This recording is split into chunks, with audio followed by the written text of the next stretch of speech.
فيهم وراءته ولا يحيطون بشيء من علمه إلا بما شاء. لا إله إلا الله وحده لا شريك له له الملك وله الحمد والملك وهو على كل شيء قدير. سبحان الله والحمد لله ولا إله إلا الله والله أكبر.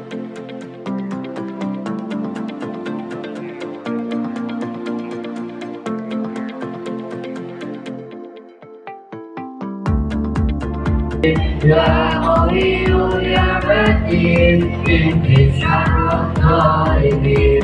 يا قوي يا متين اهد شر الظالمين. يا بارئ الغم يا كاشف الغم يا من يهدي ويرحم.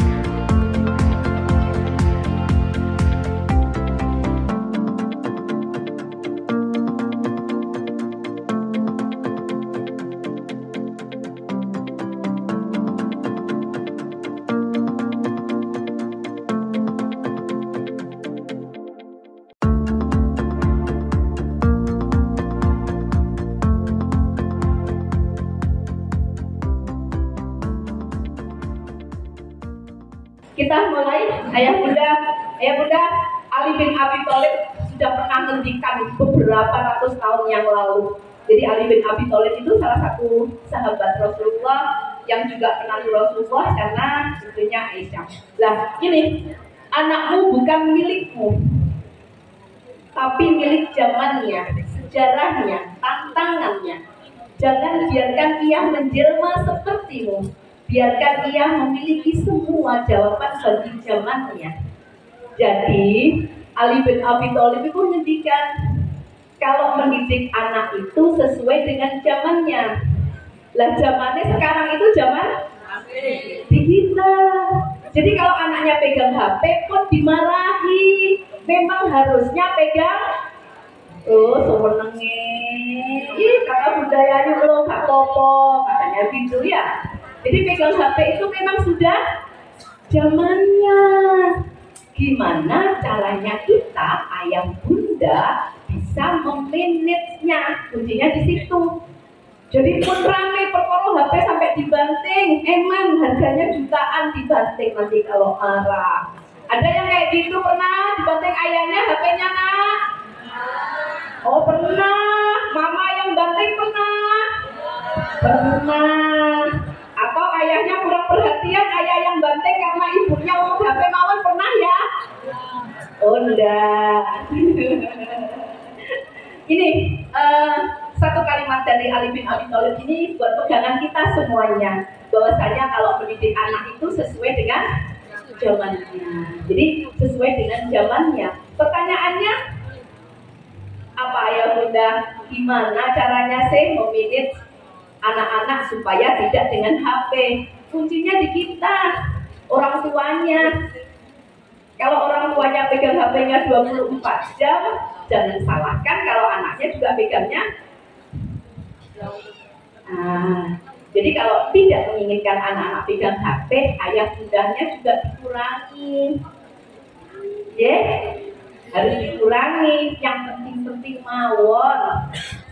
Jadi kalau mau scroll TikToknya, jam berapa?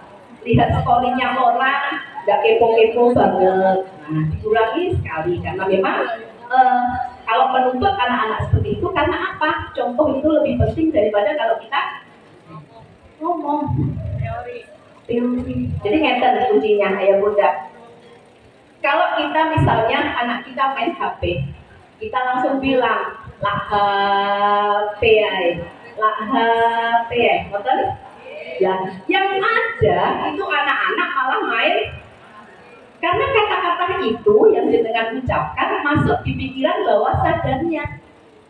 Jadi kalau bisa langsung aja, yuk Sama mama yuk jalan-jalan. Yuk sama mama yuk sholat jamaahnya, yuk imami yuk. Sama Bu, kalau bapaknya itu seneng ngopi, jenengan boten ngeten lah ngopi ay, lah ngopi ay. Yang terjadi ngopi ay. Jajal, ngopi. Kalau sampai isak gak mulai, isak lah gak mulai tekan tuh. Karena itu yang masuk di pikiran bawah sadar. Jadi hati-hati itu kata-kata negatifnya itu yang sering kita ucapkan. Main HP, belum lah HP ay, HP ay, HP terus. Sama kalau kita bangunkan sholat subuh, lah turu ay, lah turu ay, gitu sampai benjang ya, turu nggak bangun. Coba kalau pundaknya, yuk subuh ya, ayo jamaah yuk, mama lo belum sholat subuh, bangun bareng-bareng yuk. Nah, mungkin kata-kata negatif dirubah menjadi kata-kata positif. Nah, sama. Dan itu yang diharapkan kalau dalam hipnoparenting, diharapkan itu yang diunek-unek di anak-anak kalau mau tidur tiap harinya. Jadi jenengan kepinginnya apa? Jenengan bunyikan supaya apa? Supaya masuk di pikiran bawah sadarnya. Kalau saya itu biasanya gini Pak, bener bu salah. Saya itu sejak anak-anak kecil bisa bisikin karena 3 anak saya itu laki-laki. Nah kalau perempuan itu kan pencemburu Bu ya. Jadi anak saya itu tak bisiki kecilik. Anak laki-laki itu milik ibunya. Kamu itu milik mama. Sampai mama meninggal besok kamu milik mama. Gak ada perempuan lain yang miliki kamu kecuali mama. Pun bingung. Lah aku mantel ya. Kok tak gede-gede loh sampai anak ibu. Itu yang saya ucapkan terus menerus sejak kecil. Kamu milik mama. Kamu milik mama. Benar bu salah Pak. Itu yang saya masukkan di sugesti pikiran bawah sadar anak-anak. Sekarang anak-anak yang nomor 1 sudah punya istri. Jadi titik-titik mama. Kok yang melalui sugestiku. Nah, itu Bapak Ibu. Jadi dasarnya sugesti positif yang dimasukkan di pikiran bawah sadar anak. Itu.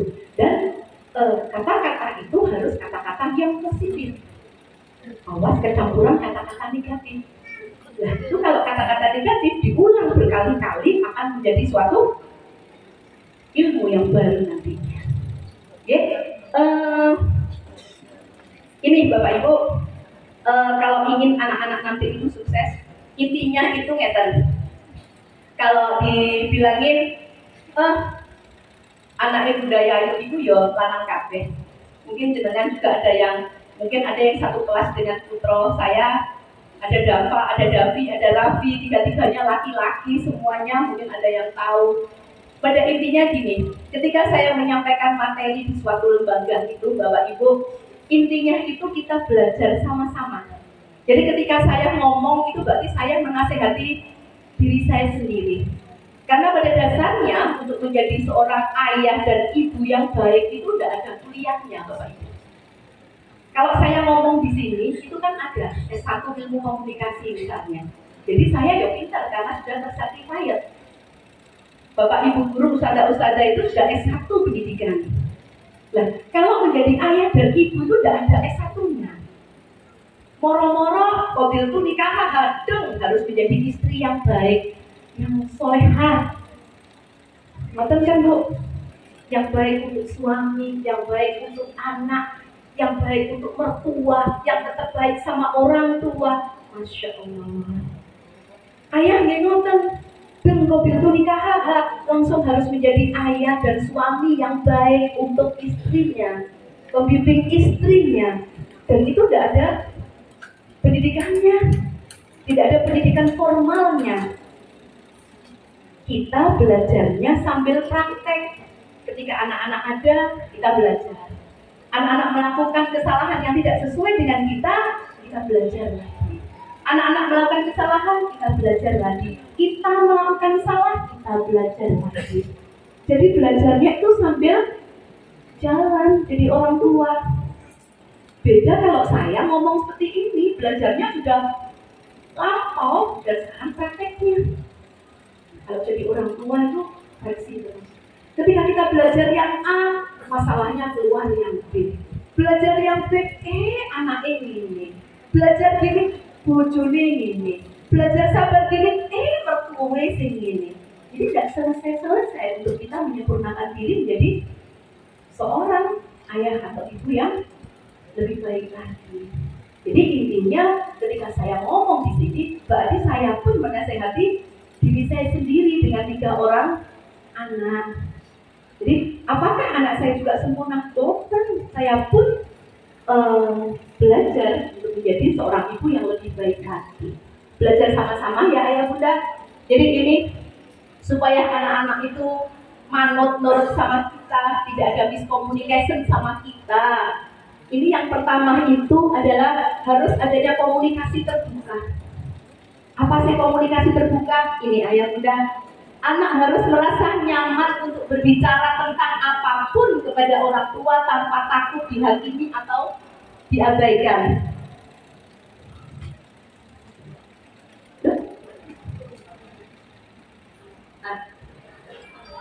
Anak harus merasa nyaman untuk berbicara tentang apapun kepada orang tua tanpa takut dihakimi atau diabaikan. Biasanya ini ayah bunda, bullying yang sekarang lagi dibicarakan hangat, hati-hati, bullying itu biasanya dilakukan oleh orang terdekatnya anak. Jadi bukan orang lain. Biasanya bullying itu malah yang dilakukan ustadz-ustadzanya. Ngapunten ya ustadz-ustadzah, yang dilakukan orang tuanya. Bukan temannya. Presentasinya kecil. Bullying itu tidak harus yang bersifat fisik atau dipukul, kena fisiknya. Tapi yang paling parah itu kalau bullying sudah mengena di mentalnya. Jadi misalnya seperti ini ayah bunda, awakmu itu loh kak, koyok karo mbakmu biyen. Mbakmu biyen iku nurut nak, tiba awakmu iki bullying ayah bunda. Yes, itu udah nyampe di anak-anak. Lah, anak-anak pun harus sadar kalau ayah bundanya itu juga terus ingin jadi ayah ibu yang baik untuk anak-anaknya. Tidak ada di dunia ini ceritanya ayah bunda itu yang tidak sayang sama anaknya. Kalaupun marah itu berarti tandanya sayang. Lek marah tambah buang, berarti tambah sayang nak. Tapi cuma gitu, kalau sudah mama, bundanya lewis marah, ayahnya lewis marah, levelnya sudah tinggi, tangannya langsung dipegang caranya, di tangannya langsung dipegang. Tapi lagi ya, maaf ya, besok tidak lagi. Serangan jantung tuh sakit gampang leh. Makanya ayah sama bundanya jangan boleh sampai marah. Jadi kalau marah sudah tinggi suaranya, pegang tangannya langsung bilang, ya, maaf ya, bisa, nah, bisa. Pernah nggak ayah atau bundanya, mama, papanya itu marah suaranya sampai tinggi banget? Pernah? Pernah?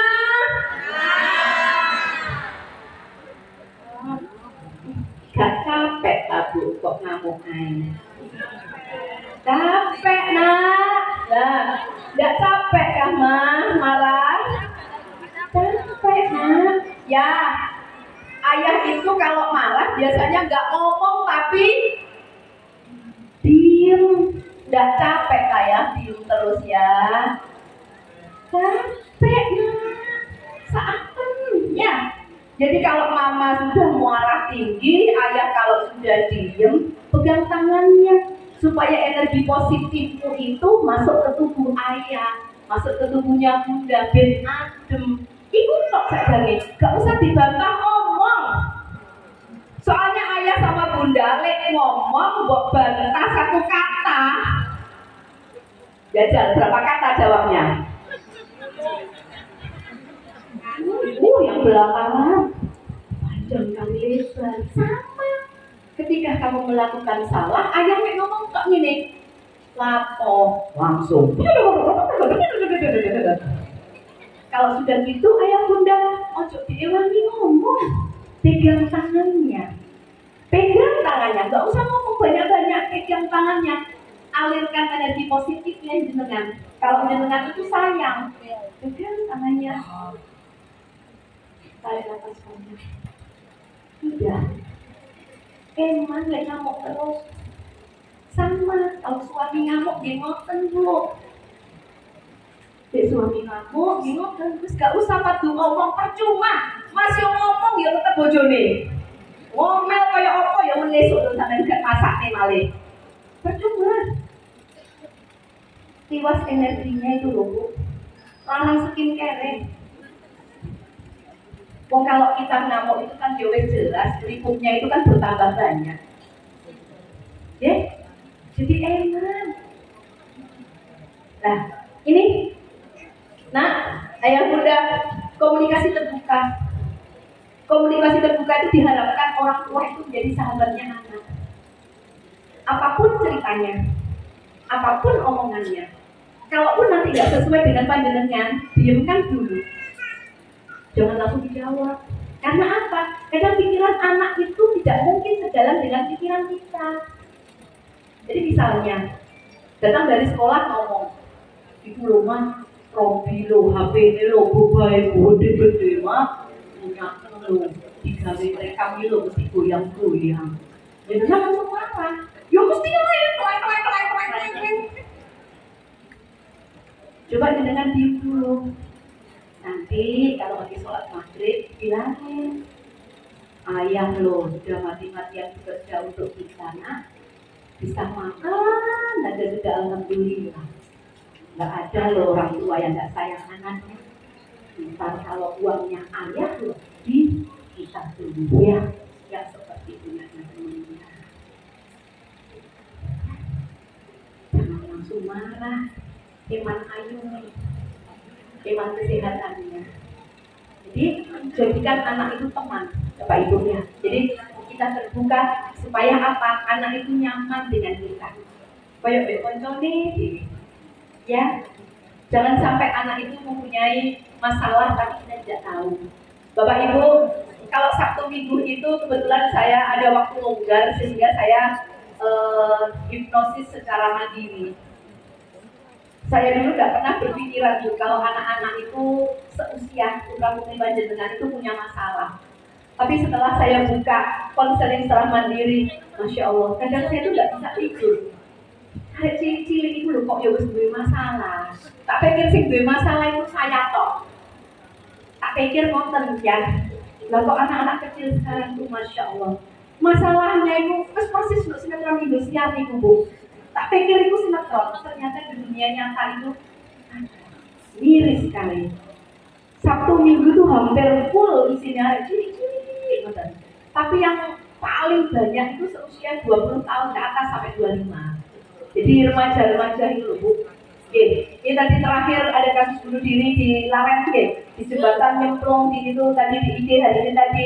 Lah, kok ngoten mau terus ya? Saya pun gitu, konseling yang saya lakukan, masalahnya juga tidak jauh, Bu. Masalah itu ini itu. Nah, karena apa? Mungkin salah satunya ini, orang tua tidak punya waktu atau tidak bisa berkomunikasi secara terbuka dengan anak. Jadi anak tidak ada tempat atau ruang untuk bercerita. Yang kedua, empati. Orang tua dan anak harus mampu memahami perspektif dan perasaan. Ayah bunda masih cilik niku duwe perasaan, duwe hati lare-lare niku. Jadi kadang niku ngeten. Mari makan maneh, delok ta, awake sampai kayak baju. Pernah ndak? Dikongkon makan ket mau lagak paman sampai kayak cacing. Nah, ya, anak-anak itu juga manusia yang punya perasaan. Sawangane mek dikonokno ayahe dhewe, ibuke dhewe. Jangan sampai anak-anak itu butuh orang lain yang bisa memuji. Ya, lah biasanya itu kalau seusia ngeten-ngeten iki, sing iso memuji niku sinten? Dia lawan jenisnya. Kan mulai ini. Jangan sampai yang memuji pertama itu lawan jenisnya, yang panjenengan itu belum ikhlas karena masih terlalu dini. Nah, kalau seperti itu gunakan kata-kata positif, ayah bunda, kalau ingin melakukan atau mengkritik anak-anak kita. Jadi ini orang tua dan anak mampu memahami perspektif dan perasaan. Ini membantu menciptakan hubungan yang lebih dekat dan saling menghargai. Anak-anak juga gitu nak. Perhatikan bunda, ayah sama ibu itu juga punya perasaan. Jadi ojo mari masak terus mari ngomong ini, enak ini. Loro nak, loro itu nyala-nyalai bikin terus kalau di sotek kalau dokter. Wis masak ket sobo, kamu mau berangkat sekolah, bekal langsung ini tok. Pernah? Loro bukti ngoten akan. Lek kula ngoten niku langsung gak tak masak loro minggu. Wangkel kula ngoten niku. Lek anak niku mangkele sik 50%, tapi lek ngomong ngono ku bojo tambah 100%. Gak tak masak bulan kemarin. Oh, soalnya. Jadi ayah dan bunda itu juga punya rasa anak ya. Jadi saling menjaga, empati. Boleh aku mau itu, mama piye yo. Bu enak, kok gak enak itu dilebak-lebok ngono lho nak. Kok petune kan yo? Betul. Wis to. Sing penting iku ayah dan marah, mama dan marah, gak bikin gelo. Itu yang harus dilakukan sama. Yang ketiga, tapi ini harus ada ayah bunda, ada batas yang jelas antara orang tua dengan anak, supaya anak-anak gak melonjak ke kita. Jadi ada yang batas yang jelas. Jadi meskipun penting untuk terbuka, tapi juga perlu ada batasan yang jelas. Jadi mana yang harus dipegang anak-anak? Jangan sampai ketika anak marah, anak itu sampai pegang kepala orang tua. Jadi batasannya harus benar-benar jelas. Dan kalau mengingatkan dengan bahasa-bahasa yang positif. Selanjutnya memberi dukungan. Jadi misalnya, aku loh ya pengen jadi presiden. Keduduran loh. Sekolah si Peter burung-burung pengen jadi presiden. Jokowi aja sakit kok. Kenapa anak kita gak bisa? Aku lo pengen jadi pilot ya, bisa. Diamini mau. Jadi beri dukungan, udah apapun itu nanti. Ya, aku lo mau nonton Persela, ini nonton timnas. Malam kemarin timnas kan rame, langsung jenengan ngomong wes kausan, gerang-gerang lapoy. Kali paling tidak diantar ayahnya sama bunda ya. Kalaupun nanti nggak bisa nganter, nonton di rumah yuk, nonton streaming yuk, kan enak. Nanti sama mama dibikinkan mama nasi goreng. Bahasa-bahasanya harus bahasa-bahasa. Jadi nggak langsung dipukul, lapoy. Manfaatin ngalur-ngalur, jenengan dia capek, ngomong-ngomong terus. Meskipun secara lahir ya, kita perempuan itu mempunyai kosakata yang sehari itu bisa sampai 12.000. Kalau nggak dikeluarkan itu pusing. Jadi ngomong kayak sebagai perempuan. Tapi paling tidak yang diomongkan adalah bahasa-bahasa yang positif. Ini, Bapak Ibu, menerima perbedaan. Seperti yang saya sampaikan tadi, setiap anak itu terlahir berbeda. Tidak mungkin sama, meskipun kita mempunyai anak 3, 4, 5, tidak mungkin sama. Mesti berbeda. Kalau sama itu enak dengan, tidak ada tantangannya. Jadi mesti beda. Jadi menerima perbedaan, setiap individu itu mempunyai keinginan, minat dan kepribadian yang berbeda. Ini ayah bunda. Nah, yang penting itu menjaga kepercayaan ayah bunda. Ya, kalau bilang, ma hari ini aku belajar kelompok pulang jam 5, berarti beneran belajar? Beneran pulang jam? Jadi menjaga kepercayaan. Ayah bunda ya gitu. Belajar ya. Kalau mari UTS nilainya bagus, kita jalan-jalan lo ke Bromo. Berarti harus benar-benar ke Bromo. Makanya kalau ngomong hati-hati bu, jangan karena menjaga kepercayaan. Sekali aja dengan bilang ke Bromo, ternyata ayahnya nggak bisa. Anak-anak nggak mau menerima alasan. Roni itu ayahnya atau mamanya itu nggak bisa dipercaya. Besok lagi dijadiin, nggak usah, paling ibu juga lah, mama itu lah, ayah itu. Jadi menjaga kepercayaan. Lah, ini ayah bunda, ini nanti kita akan melakukan sugesti positif, ayah bunda. Jadi intinya ini, setiap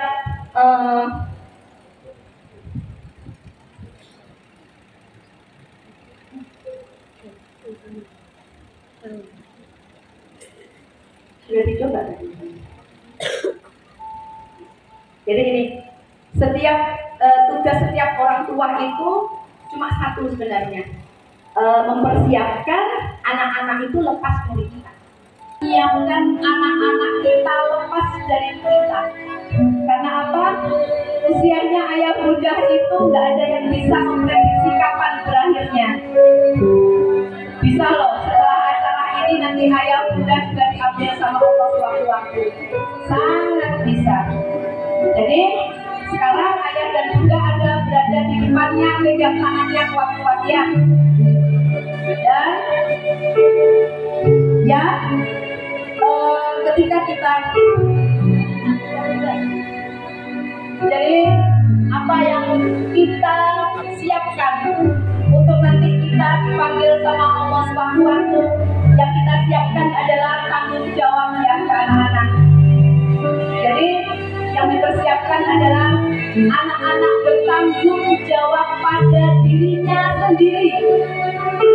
Anak-anak bisa bertanggung jawab pada dirinya sendiri. Jadi mulai besok pagi gak usah lagi teriak-teriak sholat subuhnya sudah atau belum. Anak-anak harus bisa tanggung jawab untuk dirinya sendiri. Mulai sekarang, karena anak-anak sudah kelas 6 ayah bunda, sudah saatnya anak-anak bertanggung jawab pada dirinya sendiri. Yang kedua, yang kita tanamkan adalah disiplin. Disiplin. Karena apa? Setelah kita nanti tidak ada lagi yang diharapkan di anak-anak. Dan yang ketiga adalah mandiri. Suatu saat jenengan akan meninggalkan anak-anak tanpa jenengan lagi. Anak-anak pun gitu. Suatu saat ayah sama bunda tidak mungkin bersama kalian terus-menerus. Jadi setelah acara ini diharapkan anak-anak sudah mulai belajar mandiri ya. Ma, jangan lagi pakai makanan anak-anak tiap paginya. Biasakan anak-anak bisa ya. Jangan lagi ngambilkan seragamnya di lemari lagi. Anak-anak sudah bisa. Jangan lagi menyiapkan apapun untuk anak-anak. Anak-anak itu sudah mandiri dan harus bisa. Jadi disiapkan mulai hari ini ayah bunda. Karena apa? Mengurus anak itu capek dan butuh perjuangan. Capek. Sedangkan pasti capek ngurus anak-anak, apalagi yang dititipin anak lebih dari satu. Capek. Ayah bunda itu capek. Tapi lebih baik capeknya sekarang dibayarnya daripada capeknya besok. Ketika sudah dewasa tidak ada tanggung jawabnya. Ketika sudah dewasa tidak ada mandirinya. Jadi sampai besok masih tergantung ke ayah bundanya, minta uang terus meskipun sudah dewasa. Jadi capeknya dibayar sekarang ya ayah bunda, supaya nggak bayar besok kalau dia dewasa. Karena kita semakin hari semakin rentah. Tidak mungkin kita sehat terus-terusan ayah bunda.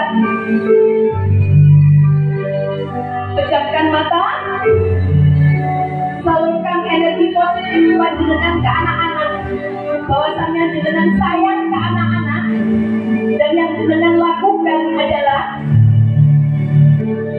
bertanggung jawab, mandiri dan disiplin mempelajari anak-anak. Salurkan energi positif jenengan ke anak-anak sekarang. Ayo Bunda, sampaikan kalau jenengan benar-benar sayang dan cinta.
baik-baik di tempat yang baru setelah ini.